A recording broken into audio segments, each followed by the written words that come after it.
Emu. Yes, you heard that correctly. In 1932, Australia found itself with a rather unusual problem. Thousands of emus were destroying crops in Western Australia, and the Australian government decided to send in the military. But today, we are asking a very important question. Could Australia have won the Emu War if they had Prime Oscar Piastri? To understand whether Oscar could save Australia, we first need to understand what Australia was actually fighting. In 1932, large numbers of emus moved into the wheat-growing areas of Western Australia. The birds were damaging crops and damaging fences, which created even more problems for farmers. The farmers asked government to help, and eventually the government decided to send military personnel to deal with the problem. And when I say military personnel, I mean actual soldiers. They were sent to Western Australia with 2 Lewis machine guns and around 10,000 rounds of ammunition, because apparently Australia looked at thousands of giant flightless birds and thought, yeah, send machine guns. At first, operation began on November 2nd, 1932, under Major G.P.W. Murdoch, and the first plan sounded pretty simple. Find emus, get close, shoot the emus, problem solved. Except there was a tiny problem. The emus didn't want to cooperate. When the soldiers tried to get into fighting range, the birds would scatter into smaller groups, making them extremely difficult to target. And this was especially bad because the whole point of bringing machine guns was to deal with large group of emus. Instead, the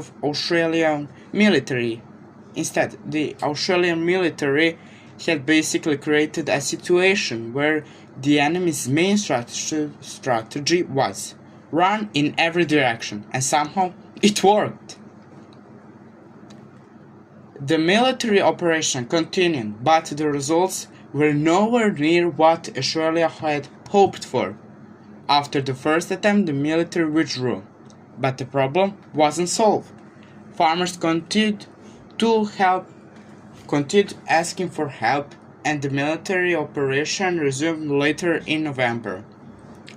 Major Murdoch eventually reported 986 confirmed emu kills using 9,860 rounds of ammunition, exactly 10 rounds per confirmed emu. Now, to be fair, the emu population wasn't completely destroyed. The whole point of the operation was to reduce the damage to agriculture, and the overall impact on the emu population was minimal. But from a meme perspective, Australia had just lost a war against birds. And this brings us to the most important question of our experiment.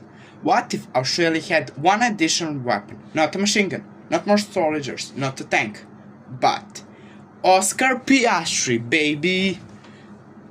But not normal Oscar Piastri. We're talking Prime Oscar Piastri from 2024 to 2025. But before Baku, of course. And because this is a completely specific experiment, we need some rules. Oscar keeps his F1 reaction time, racing intelligence, physical abilities, and strategic thinking. But he doesn't get superpowers. He's still human. And most importantly, he has to find actual way to stop the emus. So, could Oscar actually change the outcome? Well, his first advantage would be his ability to understand movement. An F1 driver spends an entire race predicting where other cars are going to be, while constantly reacting to changes around them. But there's one problem. An emu isn't an F1 car. The emus weren't following a racing line. They weren't breaking for corners, and definitely weren't going to politely defend their position. Oscar would therefore need to understand how emus were moving and help the soldiers position themselves before the birds scattered. And this is where Oscar could potentially make a difference. Instead of chasing the emus, after they had already scattered, where could help organize the operation around controlling their movement and predicting where they would go. But then we have another question. What happens if Oscar gets an F1 car? So after all this, could Prime Oscar Piastri have won the Emu War? If we are talking about Oscar personally running around Western Australia trying to beat thousands of emus, absolutely not. He's a Formula 1 driver. Even if he had, potentially speaking, Prime Daniel Ricciardo or Prime Mark Webber, no, they wouldn't win. The emus still have the numbers, the terrain, the ability to scatter whenever soldiers approach. But if Australia gives Oscar a leadership role and allows him to use his strategic and analytical abilities to approve the operation, now I think we have a different story. Oscar probably doesn't single-handedly destroy the emu population, but he could potentially make the operation more organized and efficient. So my final verdict is Australia without Oscar, emu victory. Australia with Prime Oscar Piastri, maybe. So there you have it. After nearly a century of historical debate, I finally answered the question nobody asked. Could Prime Oscar Piastri save Australia from emus? Absolutely not. But at least now Australia has someone who knows how to take a corner.